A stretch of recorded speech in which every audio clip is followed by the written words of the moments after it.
네, 우리 함께 말씀 보도록 하겠습니다. 히브리서 12장 1절에서 13절까지의 말씀입니다. 히브리서 12장 1절에서 13절까지의 말씀입니다.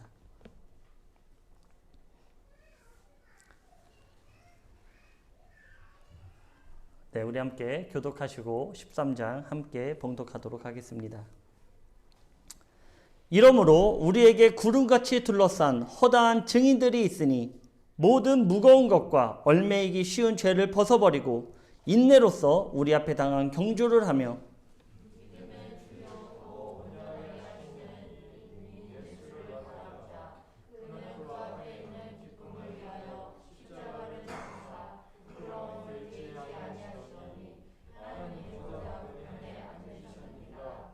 너희가 피곤하여 낙심하지 않기 위하여 죄인들이 이같이 자기에게 거역한 일을 참으신 일을 생각하라.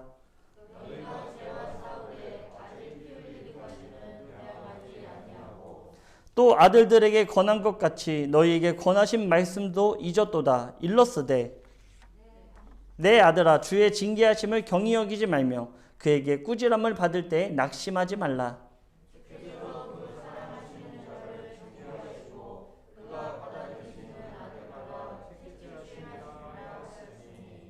너희가 참음은 징계를 받기 위함이라. 하나님이 아들과 같이 너희를 대우하시나니 어찌 아버지가 징계하지 않는 아들이 있으리요.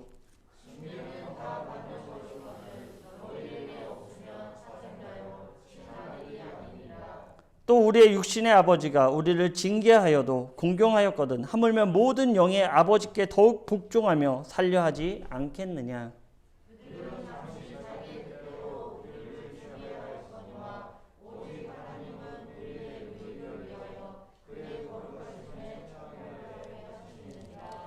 무릇 징계가 당시에는 즐거워 보이지 않고 슬퍼 보이나 후에 그로 말미암아 연단받은 자들은 의와 평강의 열매를 맺느니라.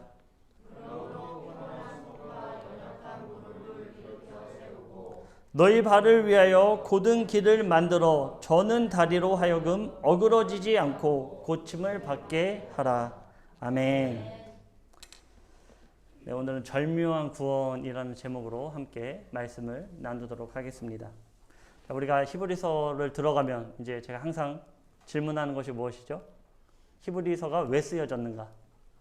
히브리서가 왜 쓰여졌죠? 네. 그렇죠.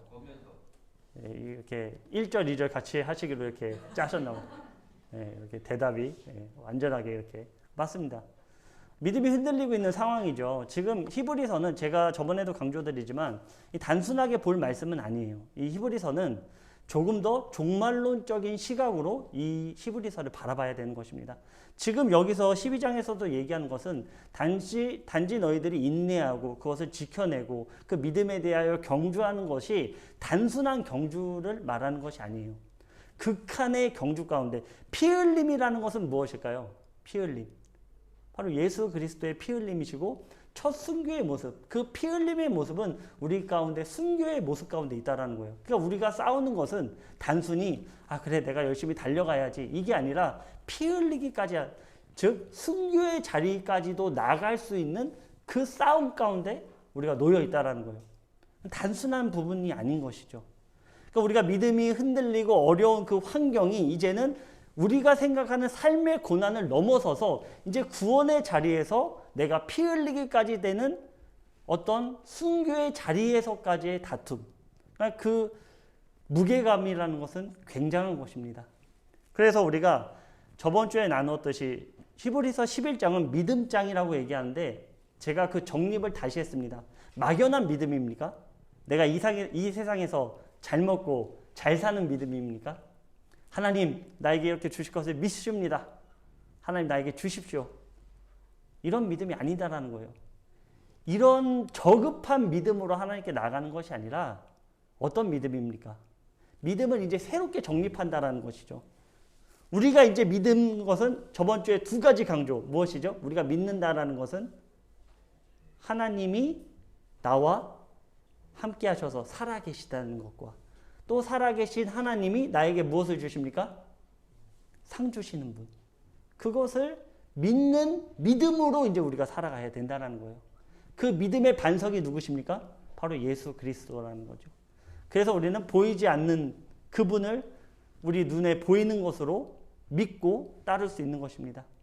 우리의 믿음의 수준이 이제는 세상 것을 바라보는 시선에서 온전히 하나님의 나라를 소망하는 믿음을 갖는 것. 그것이 바로 11장의 포인트예요. 믿음장의 포인트입니다. 너희들이 그동안 생각했던 믿음이 세상에서의 고난을 이겨내는 단지 세상에서의 잘 먹고 잘 사는 믿음만을 따라갔다면 그 많은 논증을 통해서 이제 11장에서 너희들에게 주장하는 것이 무엇이냐? 바로 이제는 그 믿음의 시각을 변화시키라는 거예요. 11장에서의 믿음은 이제는 우리가 무엇을 믿고 살아가는지에 대한 완벽한 정립을 갖고 살아가라는 것이죠. 이 세상의 것을 바라는 믿음이 아니라 이제는 무엇을 바라는 믿음입니까? 하늘의 것을 바라보는 믿음. 하나님의 나라를 소망하는 믿음. 그 믿음으로 나가야 된다는 것입니다. 그런데 지금 우리는 그동안에 어떤 믿음을 강조당하고 살았습니까? 이건 강요당하고 살았다라는 거예요. 교회 가운데 강요당하는 이 세상에서 잘 먹고 잘 사는. 그러니까 믿음을 부끄럽게 여기고 말았다라는 거예요. 11장의 믿음을 부끄러운 것으로 만들어버렸다는 거예요. 이러한 우리의 모습을 잘 보여주는 예가 있습니다. 하나님을 믿는다고 하면서 여전히 세상의 것을 믿음의 주체로 삼는다는 것. 이제는 믿는다고 하면 하늘의 것을 생각해야 하는데, 즉 구원 얻는 삶을 바라봐야 되는데, 그 본향을 바라봐야 되는데 세상 사람들과 똑같이 아직도 이 세상의 것에 매여서 살아가는 우리들의 모습들, 이 문제들을 잘 보여주는 예가 있죠. 마가복음 8장 31절에서 38절입니다. 봉독은 35절에서 37절만 하도록 하겠습니다. 우리 같이 한번 읽어볼까요? 누구든지 자기 목숨을 구원하고자 하면 잃을 것이요, 누구든지 나와 복음을 위하여 자기 목숨을 잃으면 구원하리라. 사람이 만일 온 천하를 얻고도 자기 목숨을 잃으면 무엇이 유익하리요? 사람이 무엇을 주고 자기 목숨과 바꾸겠느냐? 아멘. 자, 마가복음 8장 이제 31절부터 오늘 방금 읽은 이 내용까지의 내용은 무엇입니까? 바로 예수님께서 물어보셨어요. 나눈 적 있죠? 물어보죠. 제자들한테. 사람들이 나를 어떻게 생각하느냐? 사람들이 나를 어떻게 생각하느냐? 그랬더니 이것에 대한 핵심이 무엇입니까? 사람들은 예수님을 어떻게 알고 있죠? 예수님에 대해서 잘 알고 있습니까? 예수님이 막 기적과 이사도 베풀고 하나님의 나라에 대해서 선포하고 복음을 전하고 있는데 사람들은 그것에 집중합니까? 아니면은 그 현상에 집중합니까? 내가 무언가를 얻고 없는 것에서 내가 먹고 이런 것에 집중하는 고백들을 하고 있다는 거예요. 예수님에 대한 온전한 정립이 우리 가운데 나타나지 않고 있어요. 예수님이 죽어라고 외쳐주시는데 복음에 대해서 모든 것을 다해서 외쳐주시는데 그 정립이 이 옆에 있는 사람들조차도 정립이 되어 있지 않는 그 상태에서 베드로가 뭐라고 얘기합니까?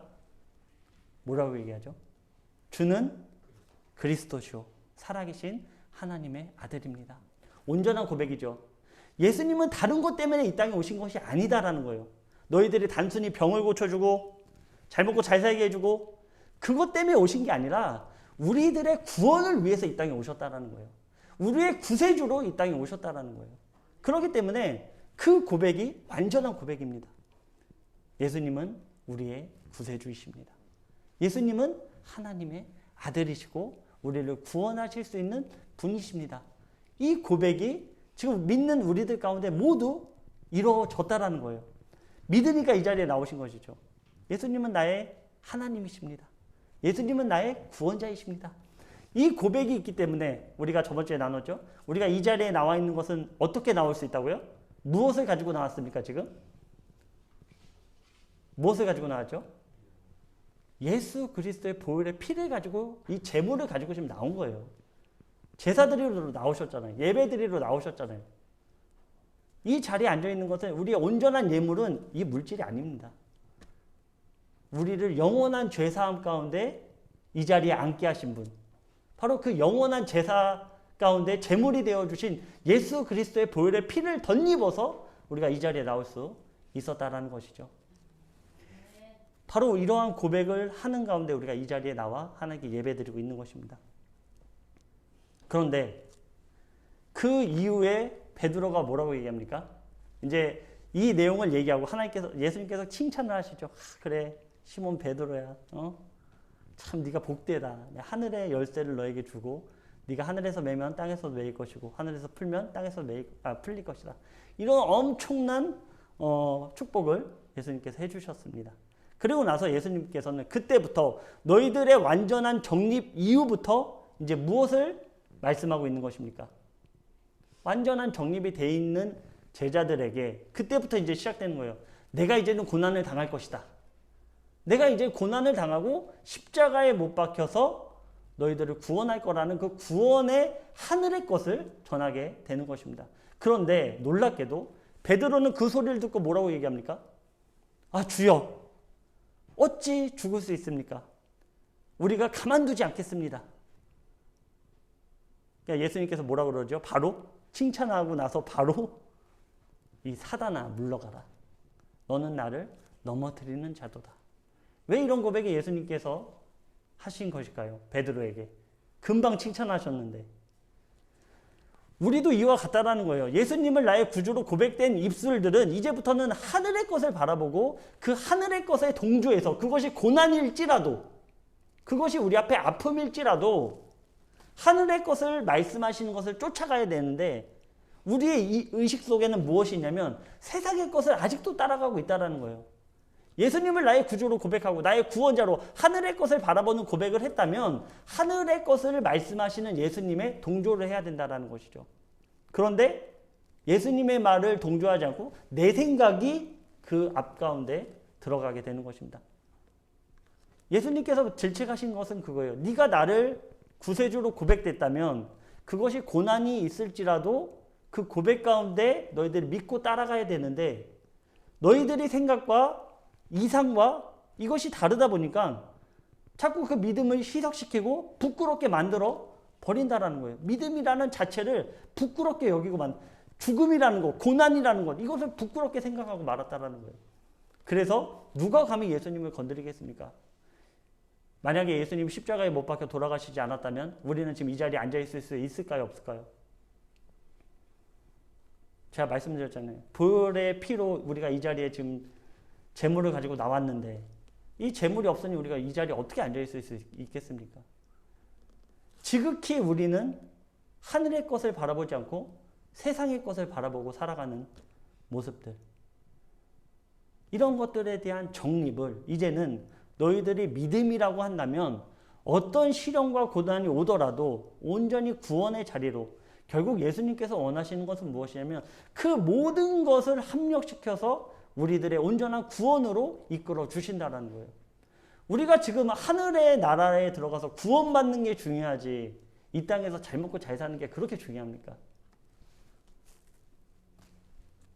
우리 믿음에 대한, 신앙에 대한, 예배에 대한 정립이 우리에게 이제 필요하다라는 거예요. 히브리서를 우리가 1장부터 계속해서 이 12장까지 왔다라면 이제 믿음이라는 것이 과연 무엇인가? 그것에 대한 정립이 우리 가운데 온전히 이루어져야 된다는 것이죠. 아멘.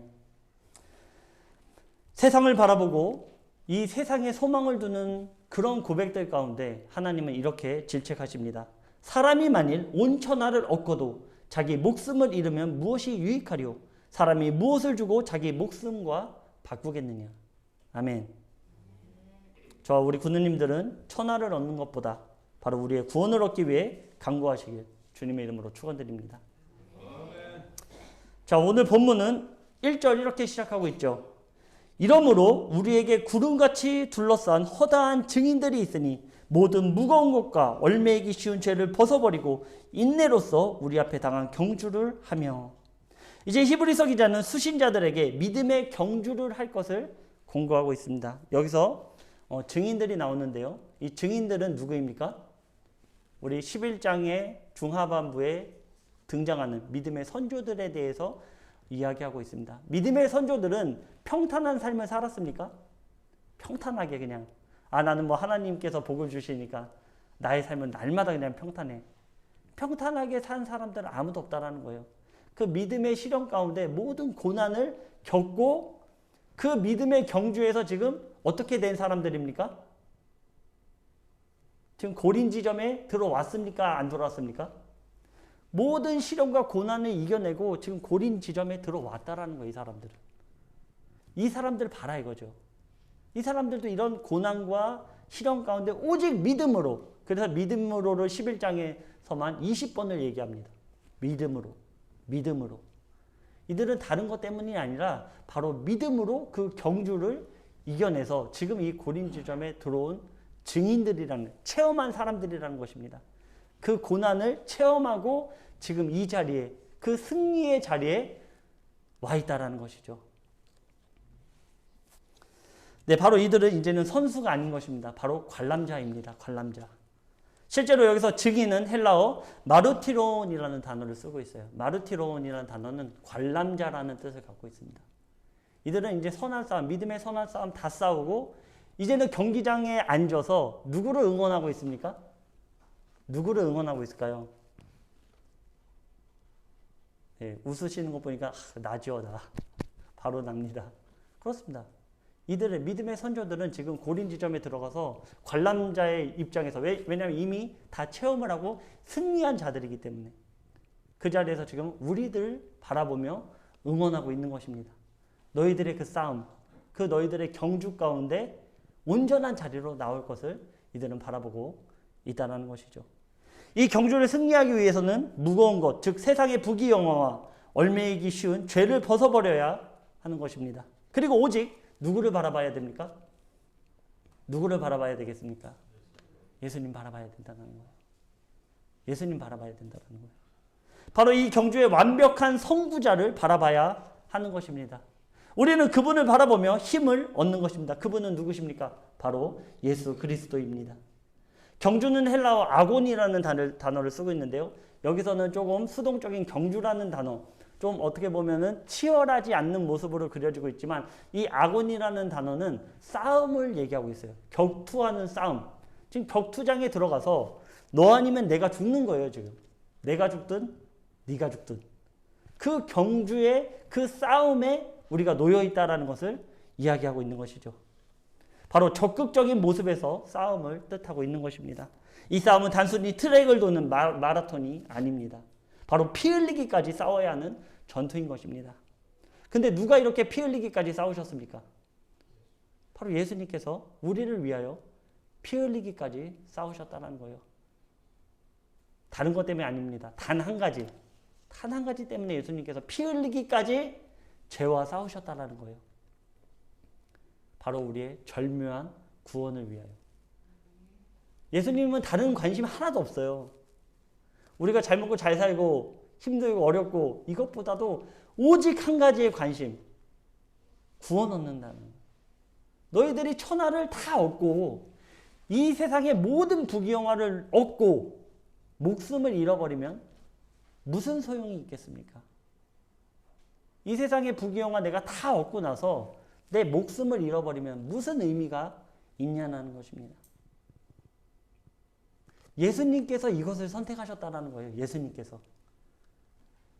예수님께서는 온 천하 만국 이 모든 우주가 바로 예수님의 것입니다. 얼마든지 십자가의 고난을 비껴나갈 수 있는 그런 능력이 있으신 하나님이시죠. 그러나 그 천하 만물을 포기하신 이유가 무엇입니까? 바로 목숨을 살리기 위해서라는 거예요. 우리에게 그 목숨을 우리에게 허락해 주시기 위해서 그 모든 부귀영화를 내려놓고 낮은 자의 모습으로 가장 작은 자의 모습으로 이 땅에 오셔서 우리에게 생명을 허락해 주셨다라는 것입니다. 본문 2절에서 4절입니다. 믿음의 주여 또 온전하게 하신 이인 예수를 바라보자. 그는 그 앞에 있는 기쁨을 위하여 십자가를 참으사 부끄러움을 개의치 아니하시더니 하나님 보좌 우편에 앉으셨느니라. 너희가 피곤하여 낙심하지 않기 위하여 죄인들이 이같이 자기에게 거역한 일을 참으신 일을 생각하라. 너희가 죄와 싸우되 아직 피 흘리기까지는 대항하지 아니하고. 아멘. 이제는 우리의 구원의 선구자가 되셔서 믿음의 싸움을 승리하신 예수님을 따르는 삶을 살아야 되는 것입니다. 이러한 삶은 평안하고 안정적일까요? 히브리서 기자는 오히려 그 반대를 말하고 있습니다. 고난이고 인내입니다. 바로 구원의 자리에서 버티고 서 있는 것을 말하며 우리 앞에 놓인 싸움을 적극적으로 할 것을 권유하고 있는 것입니다. 그러니까 우리가 그동안 생각했던 내가 하나님 믿으면 평안할 거야, 좋을 거야. 물론 정답입니다. 하나님 믿으면 우리가 평안합니다. 왜 평안합니까? 영원한 소망이 우리에게 있기 때문에. 우리가 저번 주에도 나눴지만 그 믿음의 선조들은 약속한 것을 그때 다 받지는 못했어요. 살아있을 때. 근데 그들은 하나님의 나라에 가서 모든 것을 정산하여 받게 될 것입니다. 그러니까 제가 제일 강조하고 싶은 말이 그거예요. 우리가 이 땅에 살아가면서 이 세상 것을 원해서 하나님께 나오는 것은 무의미하다라는 거예요. 그것은 우상 숭배입니다. 내가 하나님 믿으면 잘 되겠지. 내가 하나님 믿으면 우리 자녀들이 잘 되겠지. 우리 하나님 믿으면 내가 직장에서 승진하겠지. 이건 우상 숭배라는 거예요. 우상 숭배. 이건 믿음이 아닙니다. 이것은 하나님을 바라보는 그 믿음의 신앙의 모습이 아니다라는 것입니다. 바로 우리 가운데 인내하고 고난과 역경이 올지라도 누구를 바라보게 되는 것입니까? 믿음은 예수님을 바라보게 되는 거예요.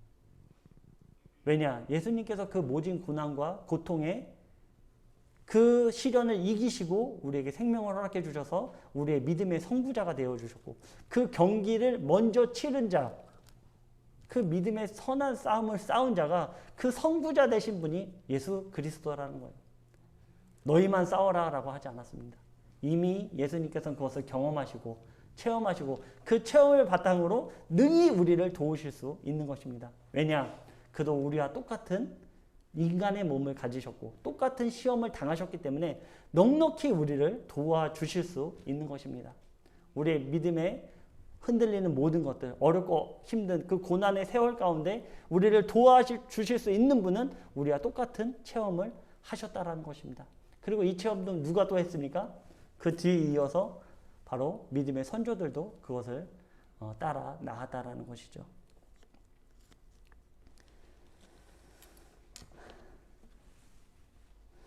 네, 또 구원을 하시기 위해서 우리에게 말씀하신 것이 무엇입니까? 5절입니다. 바로 그 징계를 경히 여기지 말라는 것입니다. 그렇다면 징계는 왜 이루어지는 것일까요? 답은 1절에 있습니다. 우리는 믿음의 싸움 가운데 자꾸 세상의 짐과 죄를 입으려고 합니다. 세상에서 싸움을 하다 보니까 자꾸 다시 놓았던 죄를 덧입고 무거운 짐을 다시 얽혀매려는 그런 모습들이 우리 가운데 있다라는 거예요. 근데 싸움에 있어서 예를 들어서 달리기 함에 있어 우리가 뭐 격투기나 이런 거 보면은 선수들이 뭐 하나 입고 있죠?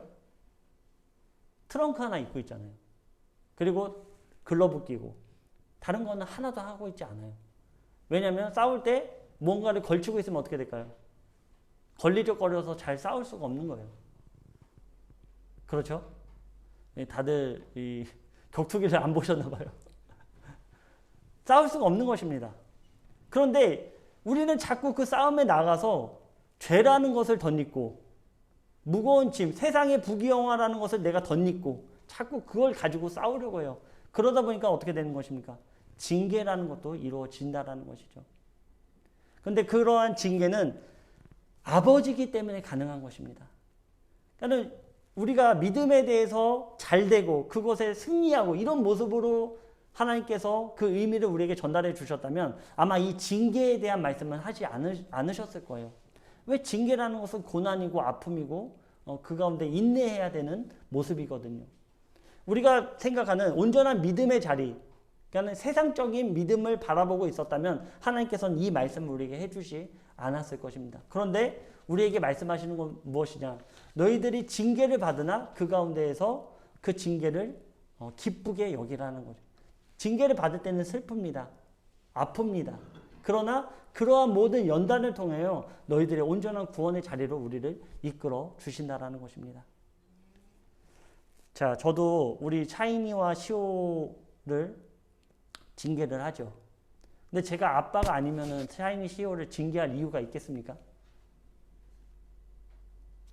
그러니까 징계를 한다는 것, 그것은 사랑을 바탕으로 하고 있다는 거예요.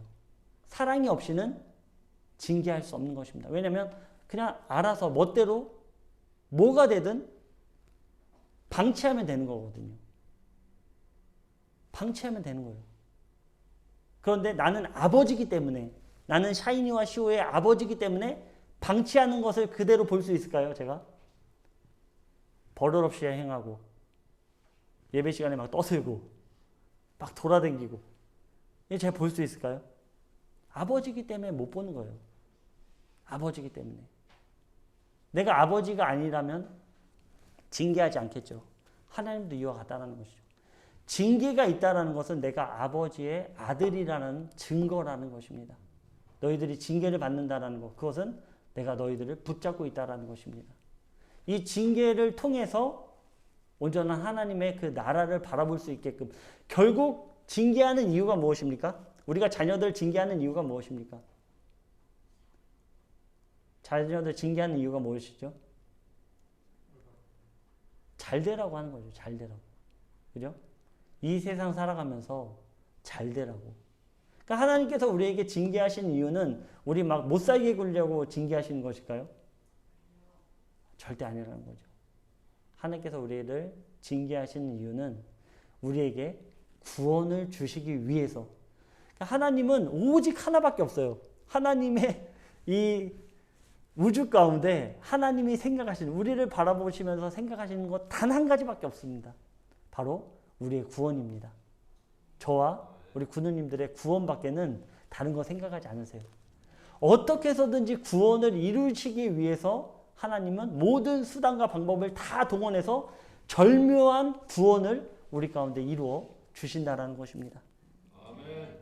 그렇기 때문에 너무 부하게도 말고 너무 가난하게도 말고 우리를 온전히 하나님을 바라보게 하신다라는 거예요. 제가 이제 뭐 초반에 너무 강력하게 이제 세상의 것을 바라보지 않는 것이 우리가 믿음이다. 그건 뭐 정답이긴 하지만 제가 계속해서 누누이 말씀드리지만 우리가 구원을 이루기 위해서는 어느 정도의 평안함도 우리에게 필요하다라는 거예요. 너무 힘들고 어려워도 하나님을 떠나게 됩니다. 사람의 습성이라는 게 그래요. 제가 만약에 대놓고 샤이니와 시오를 너희들을 어떻게든지 내가 바른 길로 인도한다라고 하면서 그냥 징계만, 내리 징계만 한다라고 생각해 보세요. 맨날 무섭게 회초리 들고 뭐만 해도 소리 지르고 때리고, 그러면 아이들이 온전한 길로 나갈 수 있을까요? 잘 성장할 수 있을까요? 절대로 잘 성장할 수 없어요. 그죠? 그러면 아이들에게 우리가 흔히 알듯 당근도 주고, 그죠? 또 가끔 훈계도 하고 훈육도 하고 해야만 아이들이 올바로 클 수 있는 거예요. 그러니까는 우리의 완전한 고백이 무엇입니까? 우리를 너무 부하게도 마시고, 그렇다고 해서 너무 가난하게도 마시고, 우리를 그 구원에 이끄는, 그 구원의 자리를 이끄는 그 환경 가운데 우리를 허락해 달라는 간구가 우리에게 가장 필요한 것입니다.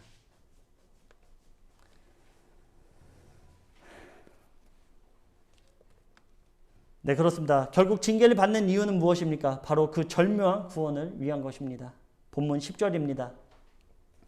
그들이 잠시 자기의 뜻대로 우리를 징계하였거니와 오직 하나님은 우리의 유익을 위하여 그의 거룩하심에 참여하게 하시느니라. 아멘. 하나님의 징계는 오직 우리의 구원을 위한 것입니다. 다른 말로 하면 하나님은 저와 우리 성도님들의 구원을 위해 못하실 것이 없다라는 것입니다. 하나님 우리를 구원하시기 위해 못하실 것이 없습니다. 어느 정도까지 하십니까? 어느 정도까지 하십니까? 바로 자기의 하나뿐이 없는 아들을 우리의 목숨을 위해, 우리의 구원을 위해 내어주시기까지 못하실 것이 없. 자기 아들까지 내어줬는데 하나님께서 못하실 것이 무엇입니까? 우리를 구원하시기 위해서, 왜 하나님 우리에게 이런 환경을 허락해 주셨습니까? 왜 이런 지금 모습 가운데 우리가 놓이게 되었습니까?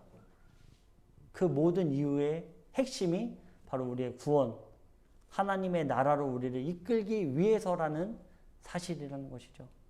이 자리에 우리가 와서 함께 예배 드릴 수 있는 그 모든 환경도 무엇입니까? 결국 구원을 위한 거라는 거예요. 우리가 신앙생활하고 하나님께 나와 예배드리는 모든 것들은 우리의 구원을 위한 것이기 때문입니다. 하나님의 관심, 하나님께서 원하시는 것, 예수님의 희생, 그 모든 것이 여기에 포커스 되어 있다는 것입니다. 하나님은 우리를 구원하시기 위해 무엇이든 하시는 분입니다. 그러기에 구원에 이르는 가장 평안한 길은 무엇일까요? 너무 부하게도 너무 가난하게도 하지 않는 것입니다. 즉 교만하지도 않고 겸손한 것이 구원에 이르는 가장 평안한 길인 것입니다. 혹 우리의 삶 가운데 너무 어려움이 있습니까? 그렇다면 오늘 이 시간 하나님 앞에 그 문제를 가지고 나와 간구하시길 바랍니다. 또 그렇다고 너무 부하십니까? 그렇다면 나의 부한 것을 구원이 필요한 대상들에게 나누시기를 주님의 이름으로 축원드립니다. 이것이 바로 하나님께서 우리에게 가장 원하시는 삶이라는 것입니다.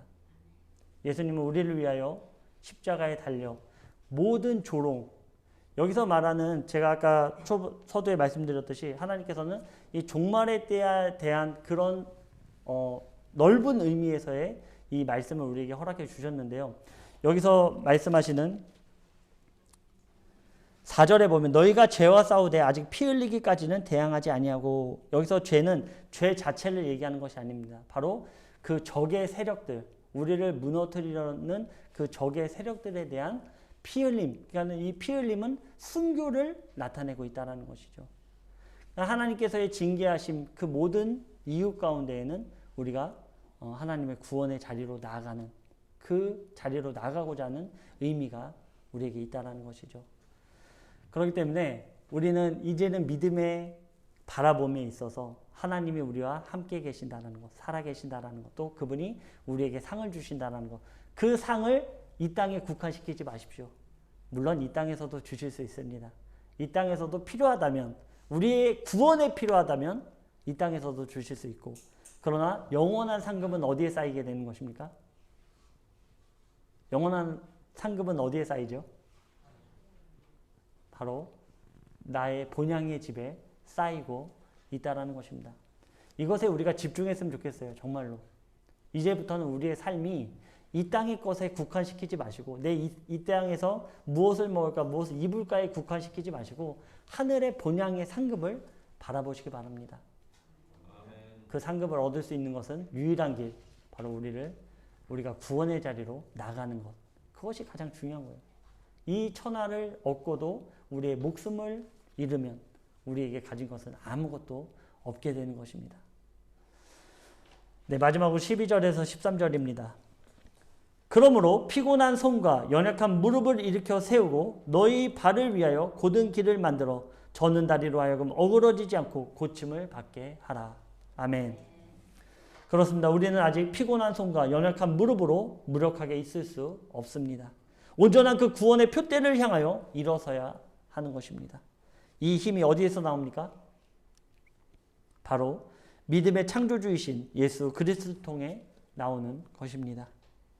믿음의 주요, 또 우리를 온전하게 하시는 예수님을 바라보시기 바랍니다. 그분은 우리의 구원을 위하여 쉬지도 주무시지도 않고 불꽃 같은 눈으로 우리를 인도하여 주시는 분이십니다. 지금의 환경과 형편 가운데 일어나시기 바랍니다. 우리를 옥죄고 있는 죄의 굴레에서 벗어나 자유케 하시는 예수 그리스도 앞에 나오시기를 주님의 이름으로 축원드립니다. 기도드리겠습니다.